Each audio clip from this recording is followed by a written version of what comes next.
Our reading this morning is a peculiar one from the Gospel of Luke. It includes 3 short paragraphs, and at first glance, these 3 short paragraphs seem to be completely unrelated to each other.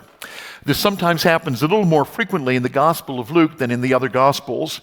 Matthew and Mark and John tell their Gospels, and they develop some themes as they go, and they tend to group little stories and parables and teachings of Jesus together around some themes. But Luke really tries to tell the story of Jesus chronologically. And so sometimes we've got 2 or 3 paragraphs back to back, and their only link maybe is that those are 3 things that Jesus taught on the same day. And there's some of that in our text today. But on Tuesday of Holy Week, the final week of his life, Jesus is in the temple with his disciples, and the 3 paragraphs that we read together this morning are related to things that would have been around the temple. So in one sense, that draws the 3 paragraphs together, but there's a little more than that. In each of these 3 paragraphs, Jesus teaches, and he chooses his theme. And there's a theme that's going to run through the 3 little pieces. I want you to see if you can pick up what that common theme is as one of our elders, Linda, comes to read the text for us. Linda, would you come and read the scriptures for us, please? The scripture reading is from Luke chapter 20, verse 45 to 47. And chapter 21, verse 1 to 9. In the hearing of all the people, he said to his disciples, "Beware of the scribes, who like to walk around in long robes and love greetings in the marketplaces and the best seats in the synagogues and the places of honor of feast, who devour widows' houses and for a pretense make long prayers. They will receive the greater condemnation." Jesus looked up and saw the rich putting their gifts into the offering box, and he saw a poor widow put in 2 small copper coins. He said, "Truly I tell you, this poor widow has put in more than all of them, for they all contributed out of their abundance, but she out of her poverty put in all she had to live on." And while some were speaking of the temple, how it was adorned with noble stones and offerings, he said, "For these things that you see, the days will come when there will not be left here one stone upon another that will not be thrown down." And they asked him, "Teacher, when will these things be? And what will be the sign when these things are about to take place?" And he said, "See that you are not led astray. For many will come in my name, saying, 'I am he,' and the time is at hand. Do not go after them. And when you hear of wars and tumults, do not be terrified, because these things must first take place, but the end will not be at once." This is the word of the Lord.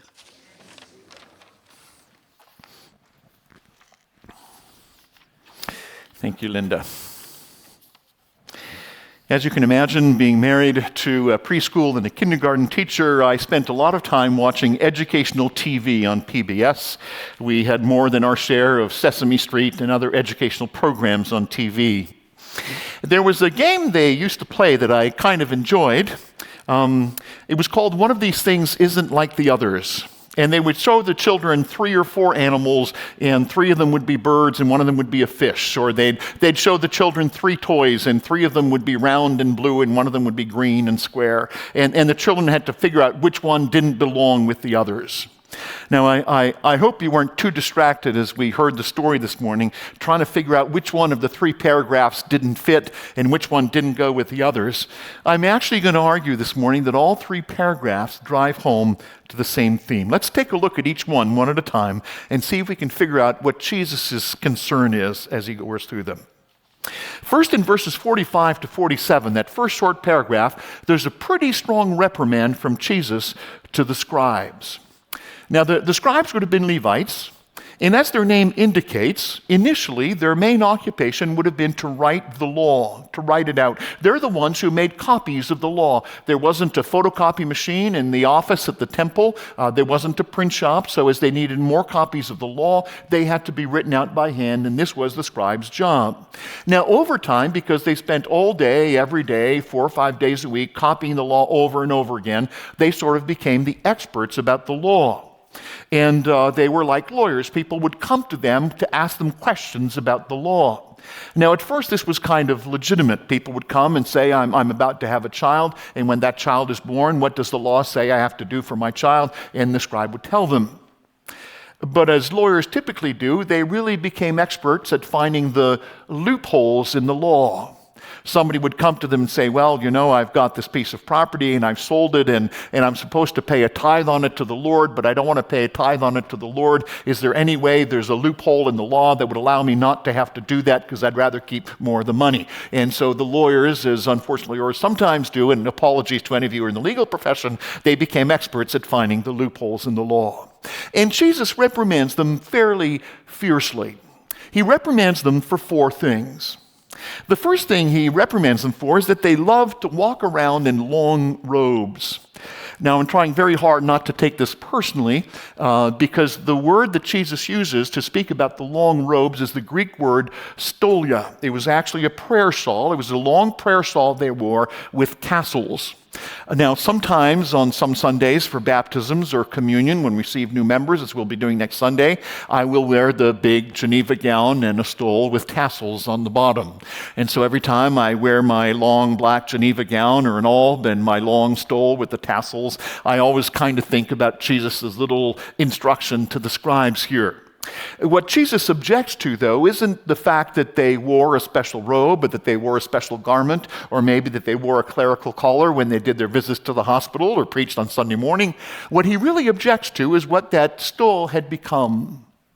That stole had become this sign of honor and prestige that separated them from the common people. It would make it hard for them to do any kind of menial labor.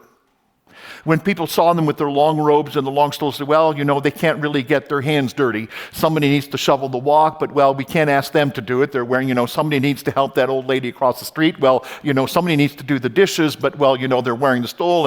And so the long robes and the stole had become this sign of prestige and honor that sort of got them out of doing the menial work that was expected from everybody else. The second thing Jesus reprimands them for is that they loved being honored. They wanted honor and respect and titles and adulation and prestige. The tradition had become that when a scribe or a teacher of the law walked by, everybody had to stand. The only exception is if you were a laborer and you were working at something that you couldn't stop, then you didn't have to stand if you couldn't. So if you were, a potter and you're working at the wheel and you had a vessel turning and you had to kind of half stand when the scribe went by, but everybody that could stand, you had to stand when they walked by, and you had to kind of bow as they went by. And they liked people to call them rabbi and teacher. Now, I realize some of those things are different in different cultures. I'll never forget, I'd been here about 3 or 4 Sundays, and there's a young 3 or 4-year-old boy who came into my office with his mom, and they're from Cameroon. And I understand that in Cameroon, there's a level of respect and prestige for pastors. There's some things you don't do. And this little 4-year-old looked up at me and said, "Hi, Joel." And when his mom heard her 4-year-old son refer to the pastor by his first name, I was afraid she was going to blow him into next week. I had to stand and say, no, it's okay, really. You can call me Pastor Joel. That's fine. We reached a compromise. And they liked the best seats. In the synagogues, there was a row of seats against the wall at the front that was reserved for the scribes and the Pharisees, because during the service, they would help to interpret the law. When there was feasts and weddings and special celebrations, there was special VIP seating reserved for the scribes. Jesus also reprimands them because they liked to make long prayers in public, not because they were very religious or spiritual and because they had a lot to pray about, but because they thought it looked good. We really want people to be impressed at how long we can pray.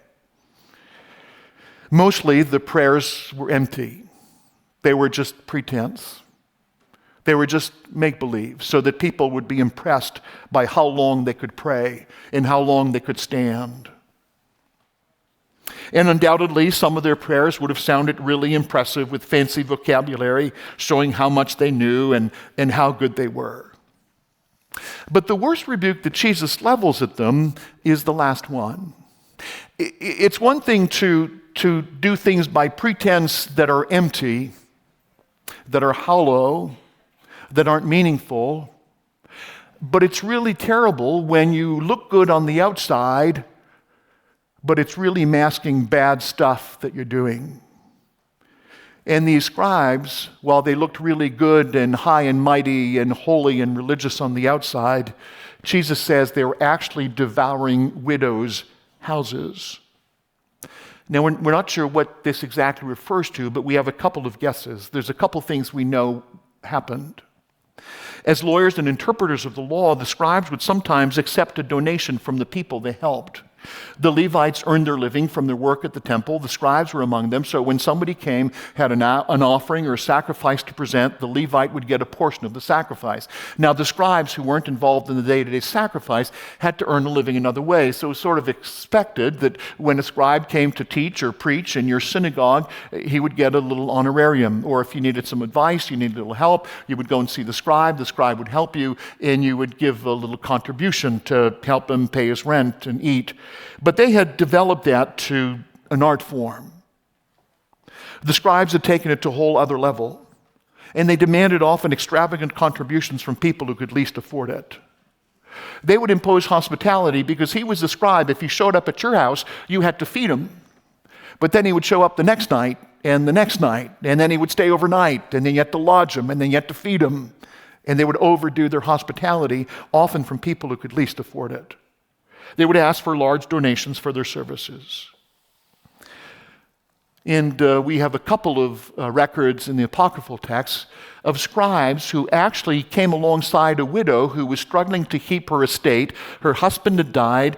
All that he had left her was the house and a piece of property, and she needed that protected somehow. She went to a scribe for protection, and somehow the scribe, in doing the legal paperwork with her, made the legal paperwork in such a way that he wound up owning the house instead of the widow. He had literally devoured the widow's house.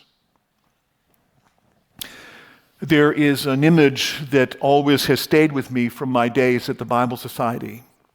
At two instances, I got to serve with the leadership team at the Canadian Bible Society, and we did work overseas. We oversaw part of the translation office in Kitchener-Waterloo, and there's a lot of help that we provided to other Bible societies around the world. And because of that, there are a lot of Canadian donors that generously supported the Canadian Bible Society because of the work that we did. And there was a policy that for 1 or 2 days a month, those of us who served in high leadership positions of the Bible Society had to go to the mail room where the donations would come in, and we would help open the mail. And there's a reason they would do this. Often the people who would send in donations to the Bible Society, along with their donation, they would send in a prayer request. So we'd spend the day opening the mail and opening what was there, and then at the end of the day, we'd spend some time in prayer together. But one of the other reasons why they did this is that there's something that they wanted us to see. And I'll never forget, I saw it several times when I was there. There was a lady who was in her late 90s. She was living alone. She was in assisted living. And every month, she sent a toonie to the Canadian Bible Society. It wasn't even a check. It was an envelope with a little prayer request, always on a card, beautifully handwritten. And there was a toonie every month. That's all she could afford. That was her contribution to the Canadian Bible Society every month for years, just a toonie. And the reason the board wanted us to see that is that as I worked with the Bible Society, often as we worked with print shops in Europe and in Asia, and as we helped Bible societies in South and Central America and in Haiti, in Africa, often we traveled internationally. And every time I was traveling internationally, I had decisions to make. Tonight, am I going to stay in an $80 hotel or a $400 hotel? When I have to fly down to Miami for meetings with the printer, am I going to go economy or am I going to go first class? There was decisions we made in ministry every day. And as we made those decisions in ministry every day, I was never able to get out of my mind that envelope with the handwritten card with the toonie from widow. It was all that she could afford on her small pension. As we do the Lord's work, both as a church and as individuals, we need to bear in mind that much of the work and much of ministry is made possible by people who give sacrificially. Television evangelists of our day are included, I think, in Jesus' rebuke because of the way not only they look good when they're empty, but they use the gospel to increase their wealth and to take advantage of widows and people who can least afford it. Some people are a little surprised that Jesus paints all the scribes with the same broad brush. It's interesting. He doesn't tell the disciples, some of the scribes are good, but watch out for a handful of bad ones. He tells them to watch out for all the scribes. You remember last week, Jesus labeled the Sadducees, and the Sadducees were the ones who didn't believe in the resurrection. That was just who they were. Now, we don't know how bad it had gotten with the scribes, but it was so bad, and it was so common, it was so current, so many of the scribes were bad that Jesus just says, watch out for the scribes. I probably don't have to tell you that depending on the context I find myself in, I'm always a little hesitant to tell people in public that I'm a pastor because I know the reputation that clergy have, and particularly the reputation that clergy have in Quebec. There's an older Jewish gentleman who took the bus with me in Cote St. Luc, and we'd always have conversations, and he would always introduce me to the other people on the bus. He and I would sit on the bus having a conversation at some point and say, everybody, hey, this is my friend, the pastor. And then when there were a couple snickers, he would say, no, he's a good one. You might find it surprising that as we read through the Gospels, Jesus, in fact, reserves his harshest rebuke, his most stinging condemnation, not for sinners and prostitutes and tax collectors, but for nice religious people who dressed well, who made nice prayers in public, who always used the right language, who always showed up at the synagogue on Saturday, who always sang really loud with all the hymns, and who knew all the Bible verses by heart.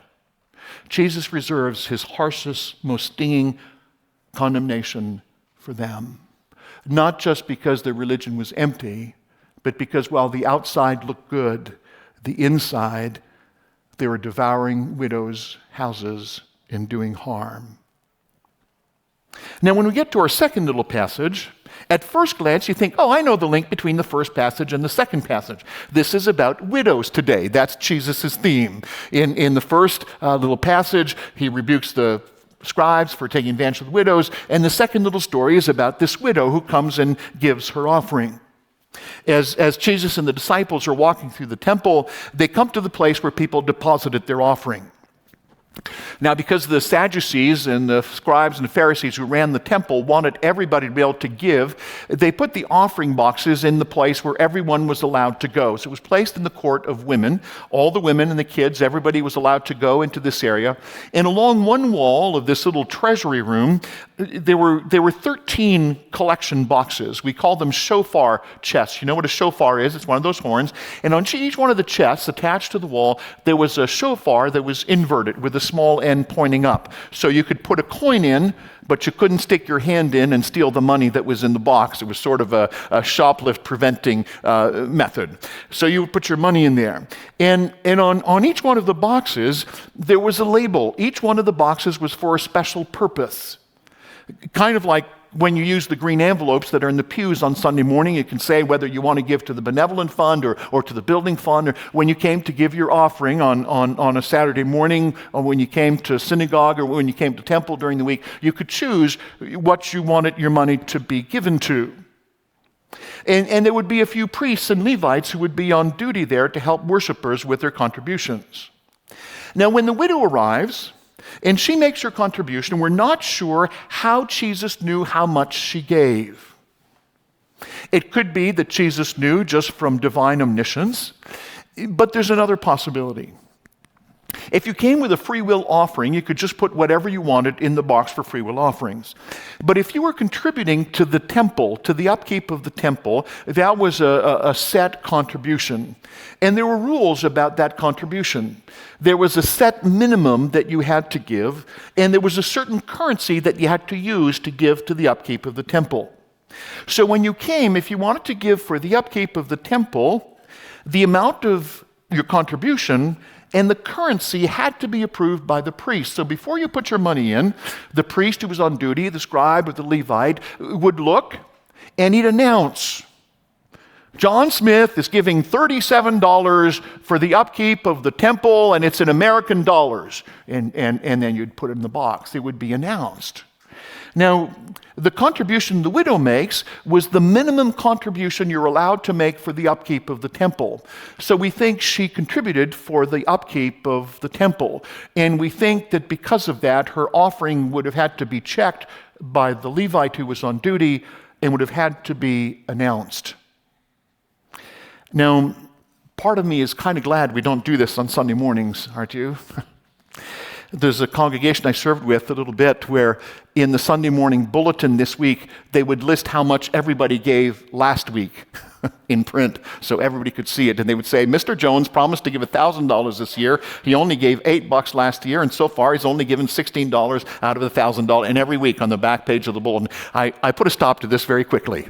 Now, the 2 coins that the widow gave, strangely, these are the only 2 Jewish coins that are mentioned in the gospel. All of the other coins that are mentioned, all the other currency, the denarius, all of these coins that are mentioned, even the one we had mentioned a few weeks ago, these are all Roman and Greek coins. This is the only text where we've actually got 2 Jewish coins mentioned. The 2 coins are 2 leptas. A lepta was worth 1/100th of a denarius. Now, if you can do the math in your head, a denarius was 1 day's wage for a worker. So a lepta was 1/100th of 1 day's wage for somebody on minimum wage. So 2 leptas, 1/50th. This is the equivalent to about 5 minutes' work for somebody on minimum wage. She's clearly not a wealthy woman. It's all she has to give.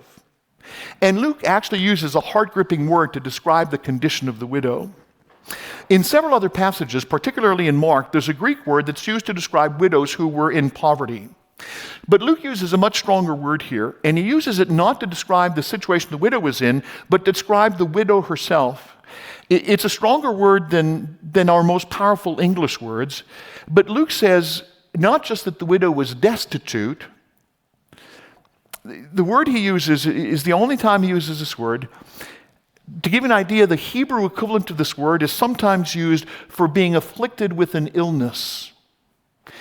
This woman wasn't just temporarily broke. Luke says literally she was afflicted with poverty. How poor, how out of cash do you have to be? Not just that you're waiting for the next paycheck, not just that you're overdrawn on your bank account, but Luke says this widow was afflicted with destitute poverty. The way she's described is harsh and brutal enough that there's some people who actually think that Jesus is objecting to the fact that the priest accepted her offering. Some people think that the point Jesus is making is that when she came with the priest with these 2 little leptas, these 2 little small copper coins, everything that she had to live on, that out of empathy and sympathy and grace and care, the Levite should have said, "Lady, take your money home. You need this more than the temple needs this." And there are a couple of Bible scholars who suggest that as Jesus points her out, he's actually reprimanding the whole institution of the temple. On the one hand, as we saw several weeks ago, they were making money hand over fist, selling animals at inflated prices, trading currency for profitable margins. They were taking money from destitute widows who couldn't really afford to be giving. In contrast to this destitute widow who was giving out of her poverty everything she had to live on, there are other people there too who were giving. And I'm sure they were quite happy to have the priest announce their contribution. And Jesus says they were giving not out of their need, not out of their necessity, but out of their abundance. One of the financial statistics in the Christian world that continually bears out, and that's very hard to explain, is that the wealthier we are as Christians, the smaller the percentage of our income we give.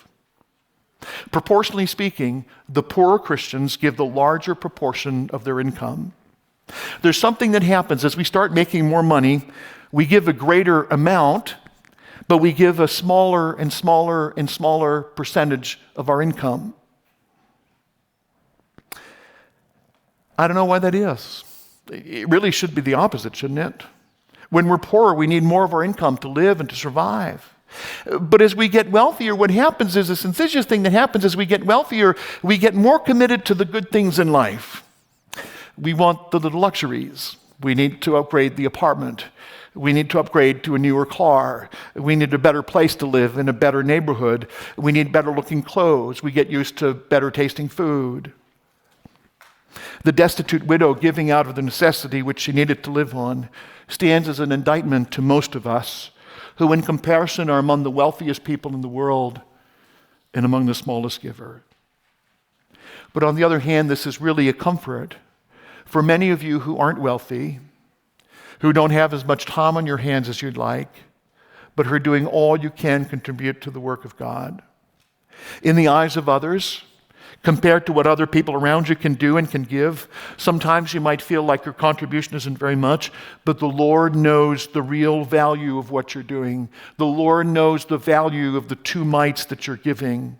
And its value in the eyes of the Lord doesn't come from the cash amount on the bottom line, but comes from the spirit of sacrifice with which you're giving it. But what's the deeper issue that links the 2 stories together? The reprimand of the scribes and the praise of the widow. It's not just that both stories mention widows. It's about the externals. It's about what people see as opposed to what's really happening in the heart. From all appearances, the destitute widow was giving less than everybody else, but seen from her heart and from her motives, she was actually the most generous person there. This was the same issue the scribes had. They wanted to look good from the outside, but deep down inside, they really weren't very good people at all.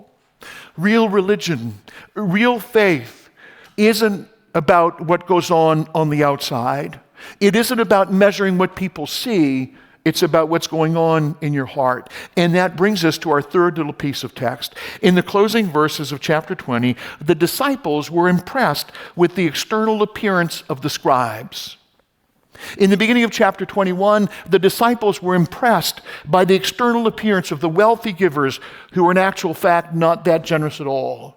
And then in verses 5 to 9 of chapter 21, the disciples are impressed with the external appearance of the temple. Wow, look at this place. And I got to tell you, we can't blame them.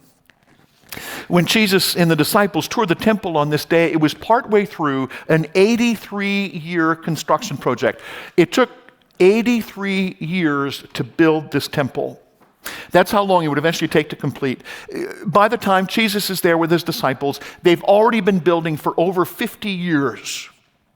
You thought some of the blue-collar workers take a long time fixing a street in Montreal.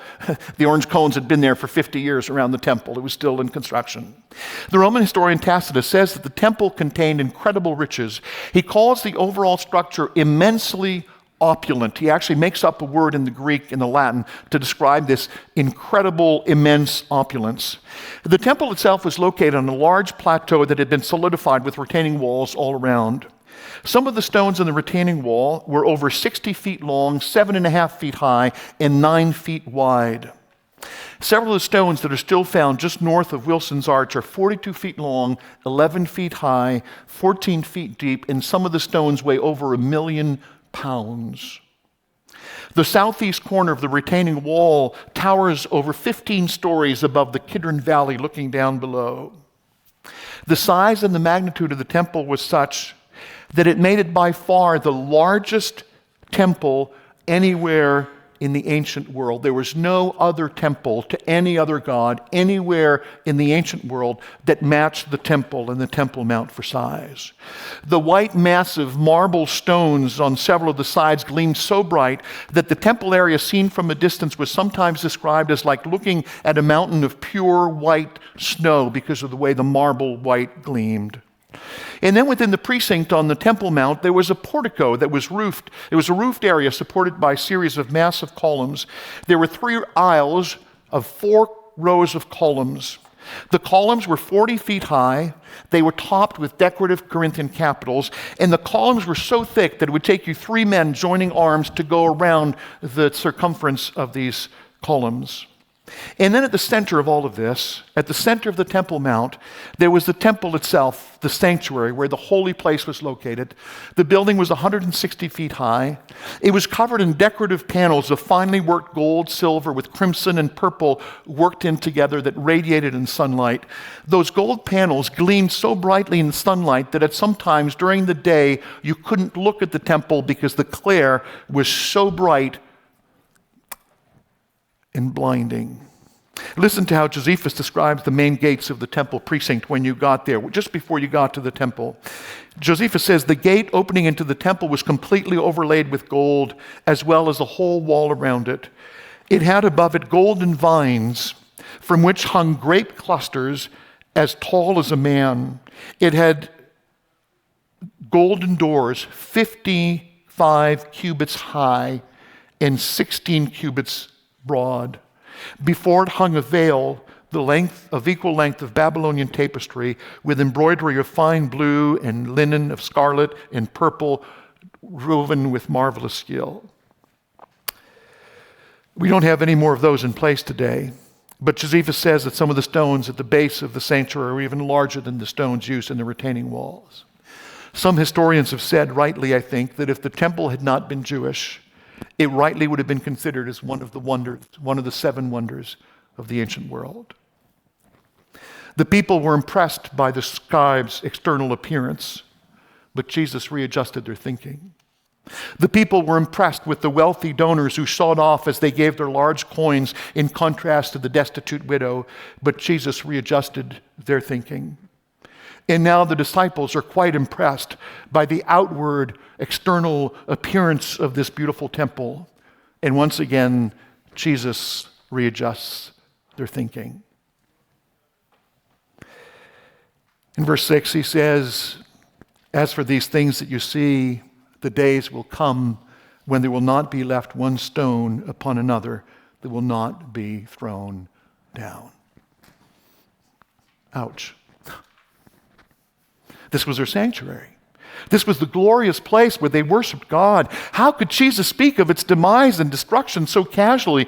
And he says that the destruction will be complete and no 2 stones will be left one on another. When the temple gets destroyed in 70, this is literally fulfilled. The gold was inlaid into the mortar between the stones of the temple. When the siege was over, the Roman soldiers who had been there were so fed up with the long siege that their generals gave them a permission they didn't often give. They gave them the right to loot anything they could find. And so those soldiers had been there working so hard for so many months in the siege of the city of Jerusalem, they wanted to get some of that gold. And so after the temple was destroyed, after the city was conquered and vanquished, the soldiers went in with torches and they knocked the stones over to melt the gold inlay in the mortar between the stones. Literally, stone by stone, the soldiers went through the Temple Mount and removed every stone piled on top of one another to get at the gold that was encrusted in the mortar. There was literally not a single stone left on top of another when they had done destroying and burning the temple. How could God let this happen to this beautiful place of worship where his name had been worshiped? Quite simply, God wasn't impressed. He's not impressed by people wearing fancy clothes and looking for places of honor and having honorific titles and standing to pray long prayers just to impress other people. God's not impressed by wealthy people who try and show it off, but actually only give a little portion of what they have compared to poor people around them. And God is not impressed by our fancy building. If your heart is not in your worship, your fancy building isn't worth any more than a long, fancy prayer for pretense in which there is no heart. Now, at the risk of offending some of you, there's an important parenthesis that we need to make here. In the weeks ahead, we're going to get to the rest of this important conversation between Jesus and the disciples about the destruction of the temple the next few weeks in Luke. He's going to talk about this a little more. But there's something that the disciples misunderstand and that we need to take note of because of the context we're in. In the coming verses, Jesus will explain to them that there's going to be 2 steps. First, the temple is going to be destroyed, but then much, much later, it's going to be the end of the world. And notice this morning, it says it's not going to be the end yet. The temple is going to be destroyed, but it's not all going to be over. It's going to be stuff in between. And the disciples have a hard time getting it because in their minds, once the temple is gone, that's it. It's all over. It's the end of the world. There's no point doing anything else. Once the temple is gone, we're done. We're finished. What's the point of worshiping if we don't have the temple anymore? And Jesus says, no. In a couple of years, the Romans are going to come in. The temple's going to be gone. But that's not the end. There's still going to be a bunch of important stuff to do. A bunch of stuff that's going to happen. But they're unable to conceive of the thought of what life might look like without the building that they loved so much. In the coming months, we're going to have some conversations together about our next steps as a congregation. And part of that will be about the role that this building plays in our worship. And I want to tell you, on one hand, there is an important commitment to this place because it's here, due to 160 years of sacrificial giving from many widows and people and others who often gave way beyond what they could afford of their possessions and who often gave far more of their time than they could afford to give for this building to be here. And it's important and it plays a part and we want to use it as a tool for ministry. But on the other hand, we understand that a building is just a building. It's a physical tool that God uses. And sometimes when its time is done, we need to remember that even a building as beautiful as the temple in Jerusalem sometimes has outlived its purpose. So I want to reassure you that with the session, with the Board of Managers, with our lawyer over these past months, we have fought with all that is in us, with every means possible to try to ensure that we continue to worship in this place. And understand me clearly, we will do everything we can in the months ahead to make sure that we can keep doing that if it's at all possible for us to keep doing that. We want to preserve this building that God has given us if at all possible. But I want you to know that as your pastor, what's happening in your heart and the spiritual things that happen in your life and the way you're walking with the Lord, those things are far more important than the exact address at which you show up on Sunday morning to come and worship. Who you worship and how you worship Him is far more important than where you come to worship Him. Please forgive me if I've offended you. It wasn't my intention, but I think it's in the heart of our text this morning. Real religion, real faith, real practice of what we believe before God is not about the fancy clothes we wear. It's not about the long prayers we make in public. It's not about the honorary titles and the places of honor. It's not about comparing how much money we give compared to the next person next to us. And the essence of our worship isn't even about the building where it happens, as important and as special as that building might be. Our worship is about what's happening in your heart and in mine. You remember that moment when Samuel gets sent to the house of Jesse and they have to anoint the next king. And Jesse's looking at all these boys. And some of them are big and tall and muscled and good looking and strapping and blue eyes and blonde hair and everything else. And Samuel's very impressed. Says, wow, just look at And it turns out that none of them was it. We're not sure. David's referred to sometimes as being in appearance. We think either he had red hair or he was freckled or he had psoriasis or something, but he certainly wasn't the biggest and strongest and best looking of Jesse's boys.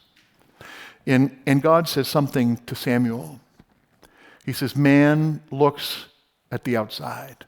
Man looks at the external appearance, but God looks at the heart. May your heart and mine be in the right place as we continue to serve God together, whether it's here or in another place. May God continue to remind us that it's not the externals, it's what's going on in our heart that counts as we worship Him and as we serve Him together. Amen.